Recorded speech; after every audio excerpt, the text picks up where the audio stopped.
Hey y'all, let's get to cooking. And cooking we will get for the last video of this year 2024. We will be making some oyster stew. So let's go ahead and cut up our veggies. But before I get all of my veggies fully chopped, because I'm only chopping onion, because I've already chopped the celery and the garlic, I'd like to take the time to thank you all for being such great members of our family here on YouTube. You have really made this year so special for us, and I thank you for that. I want to continue to bring you good content, and I will be cooking as per usual in 2025, and we'll be making some bread. I'll focus a little bit on bread because that's what I want to get my life right about. And I also want to continue to make the cakes. But we'll be doing some other things, some more traveling and those types of things in 2025. So I hope you stay tuned, and I hope you bring some friends along and we can all be on this journey together.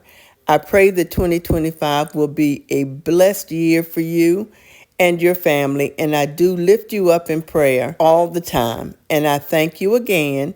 Now let's get to cooking. And like I said, this is an oyster stew. I normally would make the oyster stew like my mother, which was a very plain oyster stew, and there ain't nothing wrong with it, with just evaporated milk, oysters, the oyster juice, and a little bit of love, salt and pepper. And that was wonderful. We loved it. And I still make it that way. But this is a special one for my Christmas dinner. So I added my onions and celery and garlic. And now I'm going to chop up some bacon so that we can have that added flavor. All these things will add so much flavor to the broth, and it makes for a great stew.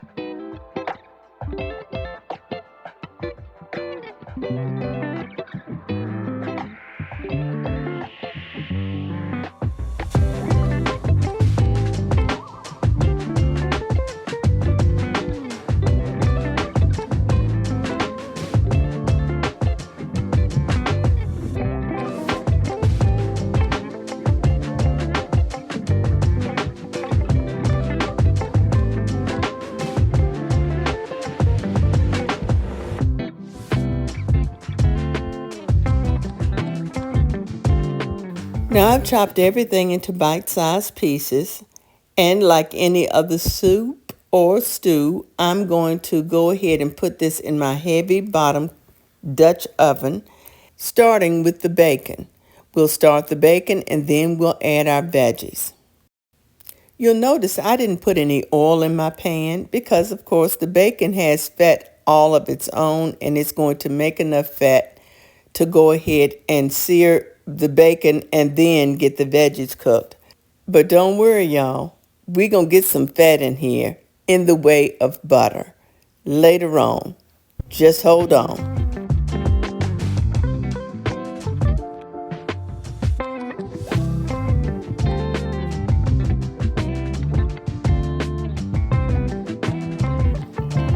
I'm going to continue to render off this fat, but then I'm going to add this butter, like I promised you, so it can bring the flavor as I saute the veggies. So let's get all of the veggies put in, and we'll cook these until they're tender.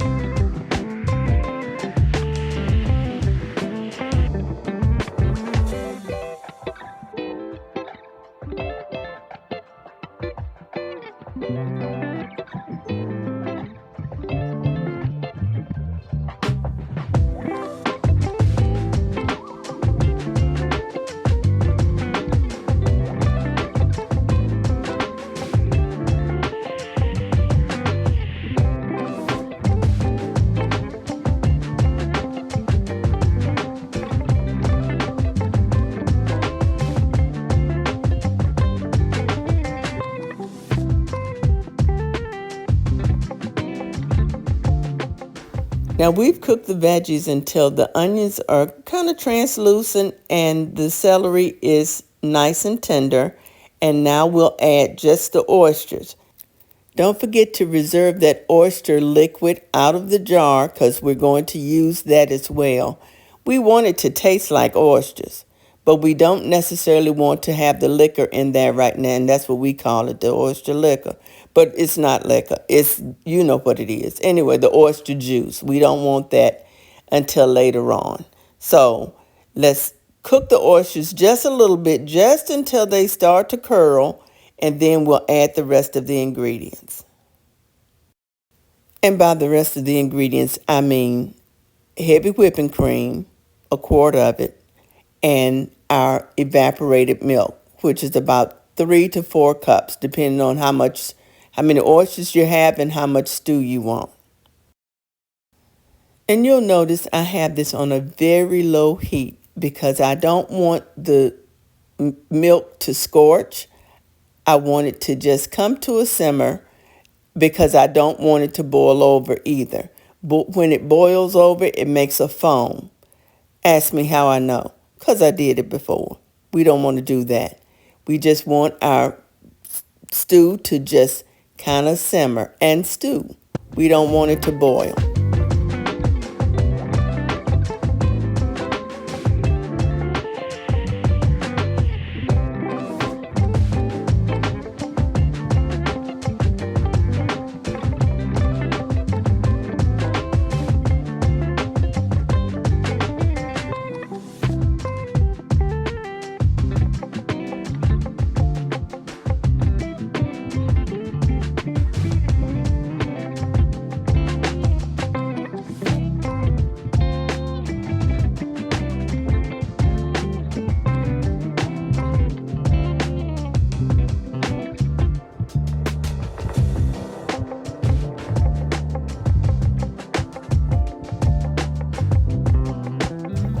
Now that we've added all of our cream, it's time to add the oyster juice.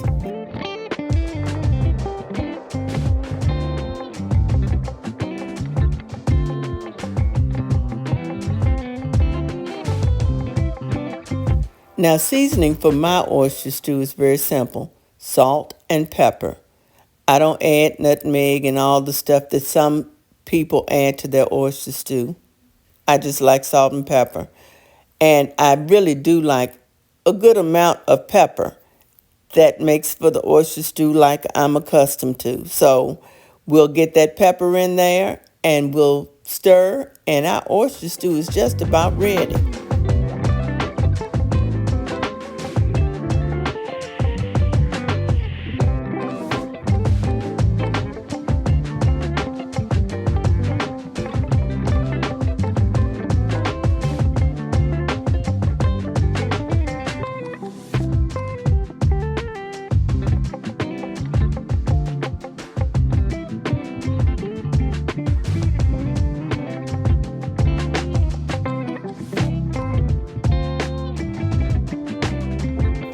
Now you see how those oysters have curled on the edges? That's what we want. That's the done oyster.